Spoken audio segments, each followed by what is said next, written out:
কোনো মানুষই সম্পূর্ণভাবে পারফেক্ট নয়। প্রত্যেকের জীবনেই কিছু না কিছু কমতি রয়েছে। তাই কে আপনাকে কি বলল, কি ভাবলো এসব নিয়ে ভাবা বন্ধ করুন।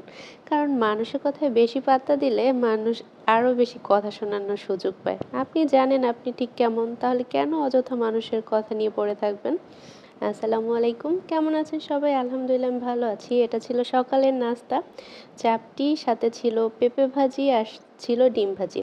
সকালের নাস্তা একদম পেট ভরে করলাম আজকে, খুব মজা লাগছিল গরম গরম ডিম ভাজি। তো এরপরে বের হয়ে গেলাম। আজকে ওয়েদারটা অনেক বেশি গরম ছিল, মানে একদম বাইরে বের হওয়ার সাথে সাথেই মনে হয় যে মাথা ব্যথা শুরু হয়ে গেছে অতিরিক্ত গরমের কারণে। তারপর আর কি গন্তব্যে চলে আসলাম।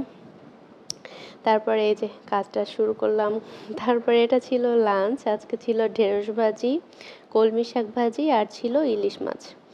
তো আমি প্রকৃতির মাঝখানে নিয়ে আসছি, একটা ছবি তুলেছি সেজন্য। সবাই দেখলো আমি প্লেট নিয়ে কোথায় যাচ্ছি। যাই হোক, তারপর হচ্ছে এই তো বাসার উদ্দেশ্যে রওনা দিয়ে দিলাম। হেমায়েতপুরের আগে আমিনবাজারের পরে এই রাস্তাটা খুব সুন্দর কাজ করছে, মানে এই সাইডে খুব সুন্দর গাছপালা লাগানো হচ্ছে, দেখেই বেশ ভালো লাগছে। এই গাছগুলো যখন বড় হবে তখন এই রাস্তার সিনারিটা আরও বেশি সুন্দর লাগবে, তাই না?